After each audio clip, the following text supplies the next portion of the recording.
ಸ್ನೇಹಿತರೆ ನಮಸ್ಕಾರ. ನಾನು ರವೀಂದ್ರ ಜೋಶಿ. ಎರಡು ದಿನಗಳಿಂದ ನಿರಂತರವಾಗಿ ಒತ್ತಡವನ್ನು ಹೇರ್ತಾ ಇದ್ದಾರೆ ನಮ್ಮ ಸಾಮಾಜಿಕ ಪರಿವಾರದ ಸದಸ್ಯರು. ಕೇರಳದ ಚುನಾವಣಾ ಫಲಿತಾಂಶದ ಬಗ್ಗೆ ಮಾತನಾಡಿ, ಭಾರತೀಯ ಜನತಾ ಪಾರ್ಟಿಯ ಅಭೂತಪೂರ್ವ ಗೆಲುವಿನ ಬಗ್ಗೆ ಮಾತಾಡಿ ಅಂತ. ಒಂದು ರವಿವಾರ ಬಂದುಬಿಟ್ರೆ, ಭಾನುವಾರ ಬಂದರೆ ಎಷ್ಟೊಂದು ವಿಷಯಗಳು ಹಾಗೆ ಉಳಿದ್ಬಿಡ್ತವೆ ಅಂತ ನನಗೆ ನಿನ್ನೆ ಅನಿಸಿದ್ದುಂಟು. ಅಲ್ಲಿ ನೋಡಿದರೆ ಆಸ್ಟ್ರೇಲಿಯಾದಲ್ಲಿ ರಣಭೀಕರವಾದಂಥ ಯಹೂದಿಗಳ ನರಮೇಧ ನಡೆಯುತ್ತೆ. ಈ ಕಡೆ ನೋಡಿದರೆ ರಾಹುಲ್ ಗಾಂಧಿ ಉಪದ್ವ್ಯಾಪ ಮಾಡ್ತಾರೆ ರಾಮಲೀಲಾ ಮೈದಾನದಲ್ಲಿ. ಮತ್ತೊಂದು ಕಡೆ ಕೇರಳದ ಚುನಾವಣಾ ಫಲಿತಾಂಶ ಬಂದಿರುತ್ತೆ. ಒಂದಲ್ಲ ಎರಡಲ್ಲ 10 ವಿಷಯಗಳು ನಾನು ಮಾತನಾಡದೆ ಉಳಿದ್ಬಿಟ್ಟಿರ್ತವೆ.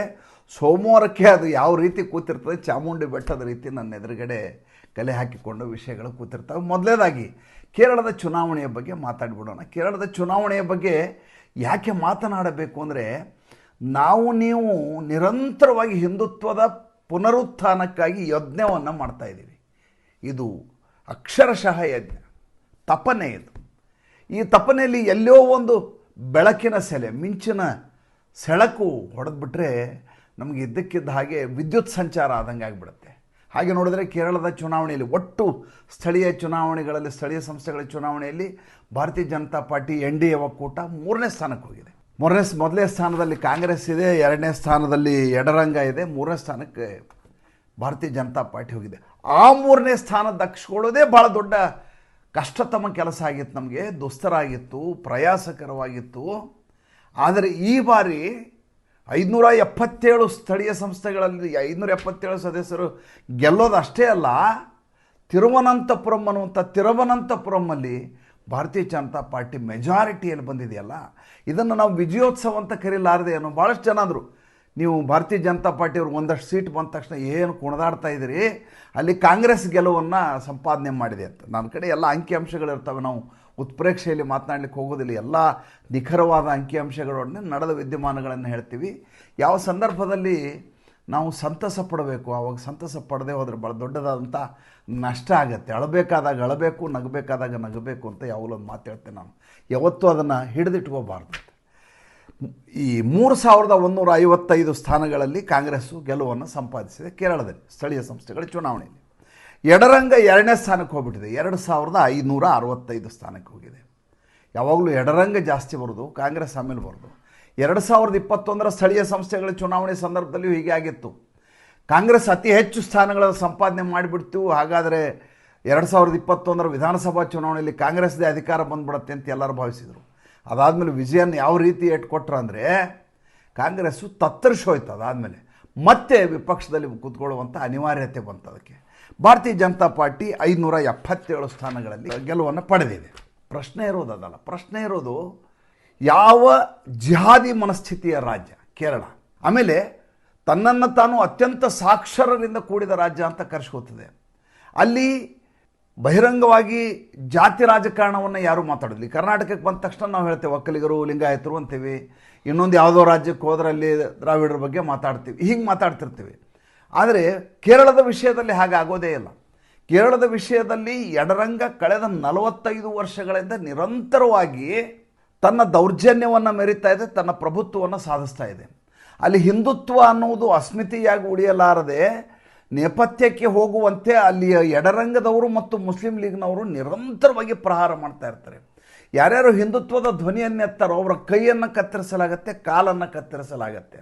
ಅಷ್ಟೇ ಅಲ್ಲ, ಮುಸ್ಲಿಂ ಲೀಗ್ನವರು ರ್ಯಾಲಿ ಮಾಡುವ ಸಂದರ್ಭದಲ್ಲಿ ಹಿಂದೂಗಳನ್ನು ಕತ್ತರಿಸಿ ದೇವಸ್ಥಾನದ ಮುಂದೆ ಕಟ್ಟಬೇಕು ಅಂತಾರೆ. ಇಲ್ಲದೇ ಹೋದರೆ ಅವರನ್ನು ಜೀವಂತವಾಗಿ ಸುಡಬೇಕು ಅಂತ ಬಹಿರಂಗವಾಗಿ ಘೋಷಣೆಗಳನ್ನು ಕೂಗ್ತಾರೆ. ಅಂಥ ದುರಂತಮಯವಾದ ಅಧ್ಯಾಯ ಹೊಂದಿರುವಂಥ, ಹಿನ್ನೆಲೆ ಹೊಂದಿರುವಂಥ ರಾಜ್ಯ ಕೇರಳ. ಆ ಕೇರಳದಲ್ಲಿ ನೀವು ಅಂಬೆಗಾಲಿಡುವುದು ಕೂಡ ಕಷ್ಟ.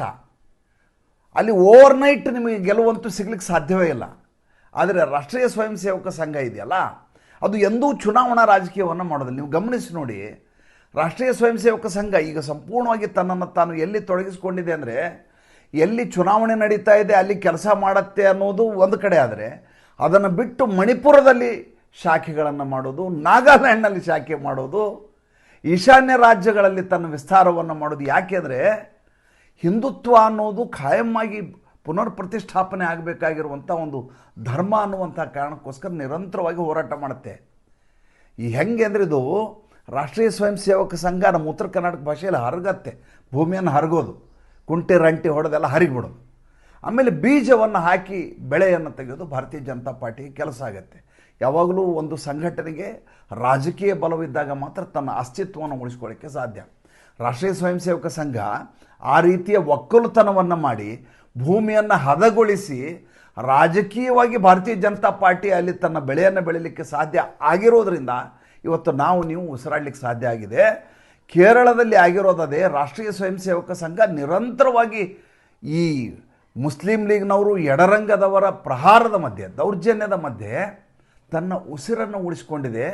ಇವತ್ತಿಗೂ ಕೇರಳದಲ್ಲಿ ಕೂಡ ಇವರ ಜಿಹಾದಿ ಮನಸ್ಥಿತಿಯ ಮಧ್ಯೆ ಪಥಸಂಚಲನಗಳಾಗ್ತವೆ. ಅಷ್ಟೇ ಅಲ್ಲ, ನಿರಂತರವಾಗಿ ಶಾಖೆ ನಡೀತವೆ. ಅವ್ರಿಗೆ ಗೊತ್ತು ನಮ್ಮ ಕಾಲು ಕತ್ತರಿಸ್ತಾರೆ, ನಮ್ಮ ಕೈ ಕತ್ತರಿಸ್ತಾರೆ, ನಮ್ಮನ್ನು ಸಾಯಿಸ್ತಾರೆ. ಒಂದು ಹಂತದಲ್ಲಿ ಹೇಳ್ತಾರೆ ವಿಜಯನ್ನು ಏನಂದ್ರೆ ಆ ರೀತಿ ಕೊಲೆ ಮಾಡಿದ ಮೇಲೆ ಉಪ್ಪು ಹಾಕಿ ಉಗಿದು ಬಿಡ್ರಿ ಅಂದರೆ ನಿಮ್ಗೆ ಸಾಕ್ಷ್ಯಾಧಾರನೂ ಸಿಗಲ್ಲ ಅಂತ. ಆ ರೀತಿಯ ಮನಸ್ಥಿತಿ ಇರುವ ಜನ. ಆಮೇಲೆ ಯಾವಾಗಲೂ ಎರಡು ವಿಚಾರಧಾರೆಗಳಲ್ಲಿ ಒಂದು ವಿಚಾರಧಾರೆಗೆ ನೀವು ಇಷ್ಟಪಡೋದಿಲ್ಲ, ಆ ವಿಚಾರಧಾರೆ ಬೇಡ ಅಂದರೆ ಅದರ ಕತ್ತು ಹಿಸ್ಕೋದಲ್ಲ, ನಶಿಸುವ ಹಾಗೆ ನೋಡೋದಲ್ಲ. ಇಲ್ಲಿ ಎಡರಂಗದವರು ಮಾಡ್ತಾ ಇರೋ ಕೆಲಸವನ್ನು ನಶಿಸುವ ಹಾಗೆ ಮಾಡೋದು. ಮುಸ್ಲಿಂ ಲೀಗು ಅವರು ಸೇರಿ ನಾನೊಂದ್ಸಲ ಕೇರಳದಲ್ಲಿ ಹೋಗುವಾಗ ನೋಡ್ತಾ ಇದ್ದೆ, ನನ್ನ ಕಾರಿನ ಹಿಂದೆ ಮುಂದೆ ಎಡಕ್ಕೆ ಬಲಕ್ಕೆ ಲಕ್ಷ ಬೈಕುಗಳು, ಸಾವಿರ ಅಲ್ಲ ಲಕ್ಷದ ಬಗ್ಗೆ ಮಾತಾಡ್ತಾರೆ. ಎಲ್ಲ ಬೈಕಿನ ಮೇಲೆ ಪಾಕಿಸ್ತಾನದ ಜೆಂಡ, ಮುಸ್ಲಿಂ ಲೀಗ್ ಜೆಂಡ. ಯಾಕೆ ಅಂದರೆ ಆ ರೀತಿಯಾಗಿ ನಮ್ಮ ಮೇಲೆ ದೌರ್ಜನ್ಯವನ್ನು ಮಾಡಲಿಕ್ಕೆ ಬಹಿರಂಗವಾಗಿ ಓಡಾಡಿ ನಿಮ್ಮನ್ನು ಮಾನಸಿಕವಾಗಿ ಹೇಗೆ ನಿಮ್ಮನ್ನು ನೈತಿಕವಾಗಿ ಕುಸಿಯಬೇಕು ಅಂದರೆ ನೀವು ಅಲ್ಲಿ ಶಾಖೆ ನಡೆಸಲಿಕ್ಕೂ ಕಷ್ಟ ಆಗುತ್ತೆ. ಆ ರೀತಿಯಾದಂಥ ಸ್ಥಿತಿಯನ್ನು ನಿರ್ಮಾಣ ಮಾಡೋದು. ಹೀಗಿರುವಂಥ ಕೇರಳದಲ್ಲಿ ಇವತ್ತು 577 ಸೀಟುಗಳು ಬಂದಿದೆ ಅಂದರೆ ಅದೇನು ಸಾಮಾನ್ಯವಾದದ್ದಲ್ಲ. ಅಲ್ಲಿರುವಂಥ ಜಾತಿವಾರು ನೀವು ಲೆಕ್ಕ ಹಾಕಿರಿ, ಪಂಥಗಳ ಮೇಲೆ ಲೆಕ್ಕ ಹಾಕಿದರೆ ಮುಸಲ್ಮಾನರು ಬಿಟ್ಟರೆ ಅತಿ ಹೆಚ್ಚು ಸಂಖ್ಯೆಯಲ್ಲಿರೋದು ಕ್ರಿಶ್ಚಿಯನ್ರು. ಈ ಬಾರಿ ಭಾರತೀಯ ಜನತಾ ಪಾರ್ಟಿಯವರೆಲ್ಲ ಕ್ರಿಶ್ಚಿಯನ್ರಿಗೆ ಮತ ಹಾಕಿದ್ದಾರೆ. ಕ್ರಿಶ್ಚಿಯನ್ರೆಲ್ಲ NDAಗೆ ಮತ ಹಾಕಿದ್ದಾರೆ ಭಾರತೀಯ ಜನತಾ ಪಾರ್ಟಿಗೆ. ಇಲ್ಲದೆ ಹೋದ್ರೆ ಅಲ್ಲಿ ಗೆಲ್ಲಕ್ಕೆ ಸಾಧ್ಯನೇ ಇಲ್ಲ. ಎಲ್ಲಕ್ಕಿಂತ ಮಜಾ ಅಂದರೆ ಅಲ್ಲೊಬ್ಬ ಸೋನಿಯಾ ಗಾಂಧಿ ಅನ್ನುವಂಥ ಕ್ಯಾಂಡಿಡೇಟ್ ನಿಲ್ಲಿಸಿದ್ದು. ಭಾಳ ಮಜಾ ಅದು, ಹೇಳಲಿಕ್ಕಾಗಲಿಲ್ಲ ನನಗೆ ಯಾವತ್ತು. ನಾನು ಸೋನಿಯಾ ಗಾಂಧಿ BJPಗೆ ಮತ ಹಾಕಿ ಅಂತ ಪಾಪ ಹೆಣ್ಮಗಳಿಗೆ ಹೇಳ್ಕೊಂಡು ಓಡಾಡ್ತಾ ಇತ್ತ ಹುಡುಗಿ. ಹಾಗಿದ್ದಂಥ ಪರಿಸ್ಥಿತಿ. ಭಾಳ ಇಂಟ್ರೆಸ್ಟಿಂಗ್ ಆದಂಥ ರಾಜಕೀಯ.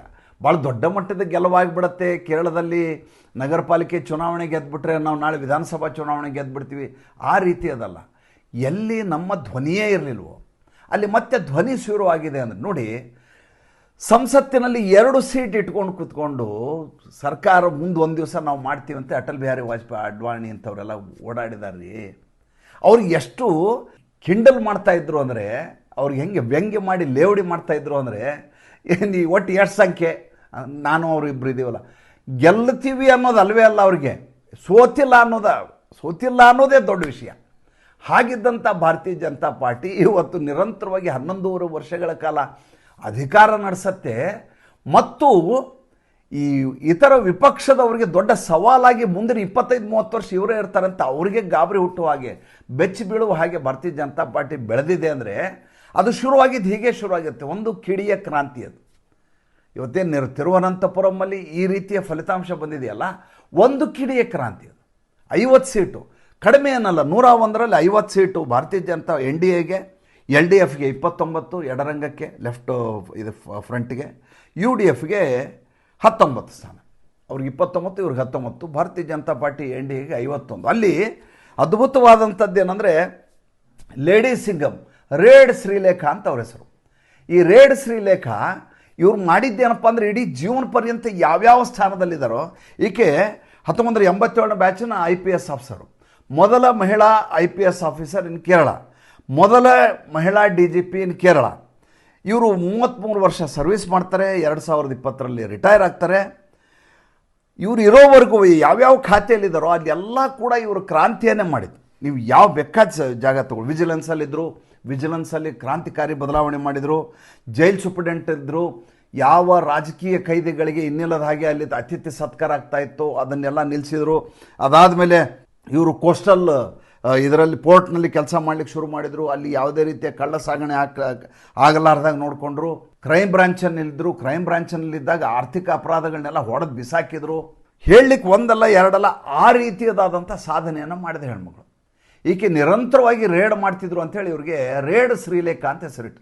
ಇವ್ರ ಹೆಸರು ಆರ್ ಶ್ರೀಲೇಖಾ ಅಂತೇಳಿ ರೇಡ್ ಶ್ರೀಲೇಖಾ ಅಂತ ಹೆಸರಿಟ್ಟರು. ಈಕೆ ಯಾವುದೇ IPS ಆಫೀಸರ್ ಆದರೂ ಏನು ಮಾಡ್ತಾರೆ, ಒಂದು MLA ಎಲೆಕ್ಷನ್ ಇರ್ತಾರೆ, ಇಲ್ಲ MP ಎಲೆಕ್ಷನ್. ಅವ್ರ ಕ್ಯಾಡರ್ಗೆ ತಕ್ಕ ಹಾಗೆ ಅವ್ರು ಯಾವುದೋ ದೊಡ್ಡ ಸ್ಥಾನದಲ್ಲಿ ಹೋಗಬೇಕು, ಆ ರೀತಿಯದಾದಂಥ ನಡವಳಿಕೆ ಇರುತ್ತೆ. ನೋಡಿ, ಕಳೆದ ಚುನಾವಣೆಯ ಸಂದರ್ಭದಲ್ಲಿ ಮೆಟ್ರೋ ಮ್ಯಾನ್ ಅಂತ ಕರೆಸ್ಕೊಂಡಿರುವಂಥ ಈ ಶ್ರೀಧರನ್ನವ್ರನ್ನ ಭಾರತೀಯ ಜನತಾ ಪಾರ್ಟಿ ಪಿಚ್ ಮಾಡಿತ್ತು ಕೇರಳದಲ್ಲಿ.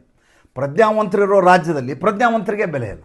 ಇದು ಹೇಗೆ ಅಂದರೆ, ಗೋಪಾಲಕೃಷ್ಣ ಅಡಿಗ, ಶಿವರಾಮ್ ಕಾರಂತರ ಥರದವರು ಭಾರತೀಯ ಜನತಾ ಪಾರ್ಟಿಯಿಂದ ಕೆನರಾ ಕ್ಷೇತ್ರದಿಂದ ಚುನಾವಣೆ ನಿಂತರೆ ಹೆಂಗಿರುತ್ತೆ, ಆ ರೀತಿ ಈ ಶ್ರೀಧರನು ಭಗವದ್ಗೀತೆಯ ಪಾಠ ಮಾಡುವಂಥ ವ್ಯಕ್ತಿ, ಪ್ರವಚನ ಮಾಡುವಂಥ ವ್ಯಕ್ತಿಗೆ ರಾಜಕೀಯದಲ್ಲಿ ಹಾಕಿದರು.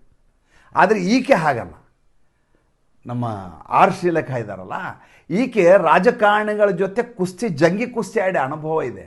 ರಾಜಕಾರಣಿಗಳ ದಬಾವೇನಿಲ್ಲ, ದಬಾವ್ ಅಂತಾರೆ, ದಬಾವಣೆ ಏನಿದೆ, ಆ ದಬಾವಣೆಯನ್ನು ಎದುರಿಸಿ ಹೋರಾಟ ಮಾಡಿ ಈಕೆ ಟ್ರಾನ್ಸ್ಫರ್ ವಿಷಯಕ್ಕೆ ನಿರಂತರವಾಗಿ ಹೋರಾಟ ಮಾಡಿದ್ರು. ಇವ್ರನ್ನ ಒಂದು ಜಾಗದಲ್ಲಿ ಇಡ್ತಾನೆ ಇರಲಿ, ಇಲ್ಲಿದ್ರೆ ಇಲ್ಲ, ಅಲ್ಲಿಗೆ, ಅಲ್ಲಿದ್ರೆ ಅಲ್ಲಿಗೆ, ಹಿಂಗೆ ಬರೀ ಟ್ರಾನ್ಸ್ಫರ್ ಮಾಡೋದು.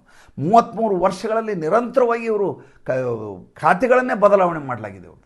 ಆದರೆ ಎಲ್ಲಿಯೂ ಕೂಡ ಈಕೆ ನಿಸ್ತೇಜವಾಗಿ ಕೂತದ್ದು ರೆಕಾರ್ಡೇ ಇಲ್ಲ. ಹೀಗೆ ರಾಜಕಾರಣಿಗಳ ಮನಸ್ಥಿತಿ ಗೊತ್ತು, ರಾಜಕಾರಣಿಗಳು ಹೇಗೆ ಕುತಂತ್ರ ಮಾಡ್ತಾರೆ ಅಂತ ಗೊತ್ತು. ಒಬ್ಬ IPS ಆಫೀಸರ್ ಆಗಿರೋದ್ರಿಂದ ಎದುರಿಸುವಂಥ ಶೌರ್ಯವನ್ನು ಹೊಂದಿರುವಂಥ ಹೆಣ್ಮಗಳು. ಈಕೆ MLA ಎಲೆಕ್ಷನ್ ನಿಲ್ಲಿಲ್ಲ, MP ಎಲೆಕ್ಷನ್ ನಿಲ್ಲಿಲ್ಲ, ಸಂಸ್ಥಾ ಮಂಡಲಂ ಅನ್ನುವಂಥ ಒಂದು ವಾರ್ಡ್ನಿಂದ ನಿಂತು ಗೆದ್ದಿರುವಂಥ ಹೆಣ್ಮಗಳು. ಈಗ ಯಾಕೆ ಬಂದಿರಿ ನೀವು ರಾಜಕಾರಣಕ್ಕೆ ಅಂತ 2024 ಅಕ್ಟೋಬರಲ್ಲಿ ಬಂದರವರು. ನಾವು ನರೇಂದ್ರ ಮೋದಿ ಅವರಿಂದ ಪ್ರಭಾವಿತರಾಗಿ ನಾನು ರಾಜಕೀಯಕ್ಕೆ ಸೇರ್ಪಡೆಯಾಗಿದ್ದೀನಿ ಅಂತ ಈಗ ಹೆಣ್ಮಗಳು ಹೇಳ್ತಾರೆ. ಬಹುಶಃ ಈ ಬಾರಿ ಈಕೆ ಮೇಯರ್ ಆಗ್ತಾರೆ. ತಿರುವನಂತಪುರಮಲ್ಲಿ ಮೇಯರ್ ಆಗೋದು ದೊಡ್ಡ ವಿಷಯನೇ. ಟ್ರಿವೆಂಡ್ರಮ್ನ ಕೇರಳದಲ್ಲಿ ಭಾಳ ವಿಶೇಷವಾಗಿ ಗಮನಿಸಿ. ಶಶಿ ತರೂರ್ ಈಗ ಈ ಕಡೆ ಇದ್ದಾರೆ, ಅದಕ್ಕೆ ಗೆದ್ದಿದ್ದಾರೆ ಅಂತ ಯಾರು ಹೇಳಿದ್ರೆ ಹಂಗೆಲ್ಲ. ಶಶಿ ತರೂರ್ BJPಯಿಂದ ಎಲೆಕ್ಷನ್ ನಿಂತರೆ ಸೋಲ್ತಾರೆ, ಬರೆದಿಟ್ಕೊಡ್ರಿ ನೀವು. ಶಶಿ ತರೂರು ಏನು ಭಾರತೀಯ ಜನತಾ ಪಾರ್ಟಿಗೆ ಅಲ್ಲಿ ಸಹಾಯ ಮಾಡಿಲ್ಲ ಕೇರಳದಲ್ಲಿ. ಈ ಬಾರಿಯ ಸ್ಥಳೀಯ ಸಂಸ್ಥೆ ಚುನಾವಣೆಯಲ್ಲಿ ತಟಸ್ಥರಾಗಿದ್ದರು, ಎಷ್ಟು ಬೇಕೋ ಅಷ್ಟು ಕಾಂಗ್ರೆಸ್ಸಿಗೆ ಕೆಲಸ ಮಾಡಿರ್ತಾರೆ, ಅದು ಬೇರೆ ವಿಚಾರ. ಆದರೆ ಭಾರತೀಯ ಜನತಾ ಪಾರ್ಟಿ ತನ್ನ ಸ್ವತಃ ಶಕ್ತಿಯ ಮೇಲೆ, ಮತ್ತು ಈ ಬಾರಿ 2 ವಿಷಯಗಳಲ್ಲಿ ಬಹಳ ಮುಖ್ಯ. ಅದು ಒಂದು ವಕ್ಫ್ನಿಂದ ಕ್ರೈಸ್ತ 500 ಕುಟುಂಬಗಳ ಮೇಲೆ ಭಾಳ ದೊಡ್ಡದಾದಂಥ ಏಟಾಯ್ತಲ್ಲಿ. ಅವರೆಲ್ಲ ಯಾವ ರೀತಿ ಇದು ಕೋಮುವಾದ, ಯಾವ ರೀತಿ ತುಷ್ಟೀಕರಣ ಅಂತ ಬೇಸತ್ತು ಭಾರತೀಯ ಜನತಾ ಪಾರ್ಟಿಗೆ ಸಪೋರ್ಟ್ ಮಾಡಿದರು. ಎರಡನೇದ್ದು, ಅಲ್ಲಿಯ ಪಾದ್ರಿಗಳು, ಅಲ್ಲಿಯ ಮಿನಿಸ್ಟರ್ಸು, ಕ್ರಿಶ್ಚಿಯನ್ ಫಾದರ್ಸ್ ಏನಿದ್ದಾರೆ ಅವರೆಲ್ಲ ಬಹಿರಂಗವಾಗಿ ಈ ಬಾರಿ ಲವ್ ಜಿಹಾದ್ ವಿರುದ್ಧ ಬೀದಿಗಿಳಿದು ಹೋರಾಟ ಮಾಡಿದರು.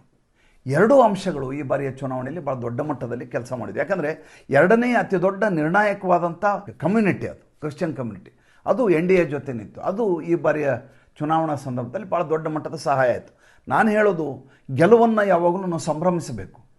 ಹಾಗೂ ಇಂಥ ಧ್ರುವತಾರೆಗಳು ಉದಯಿಸಿದಾಗ ಅದಕ್ಕೆ ನಾವು ಎಷ್ಟು ಸಾಧ್ಯವೋ ಅಷ್ಟು ಬೆಂಬಲವನ್ನು ಕೊಡುವ ಕೆಲಸ ಮಾಡಬೇಕು. ಹೀಗಾಗಿ ಆರ್ ಶ್ರೀಲೇಖಾ ಈ ದೇಶದ ರಾಜಕಾರಣದಲ್ಲಿ ಭಾಳ ದೊಡ್ಡ ಮಟ್ಟದ ಹೆಸರನ್ನು ಮಾಡಬಹುದಾದಂಥ ದೊಡ್ಡ ಶಕ್ತಿಯಾಗಿ ಹೊರಹೊಮ್ಮುತ್ತಾರೆ ಅಂತ ನನಗಂತೂ ಅನಿಸುತ್ತೆ. ಏನಾಗುತ್ತೆ ಕಾದು ನೋಡೋಣ. ಸಂಚಿಕೆ ಇಷ್ಟ ಆಗಿದ್ರೆ ಲೈಕ್ ಮಾಡಿ, ಫಾಲೋ ಮಾಡಿ, ಶೇರ್ ಮಾಡಿ.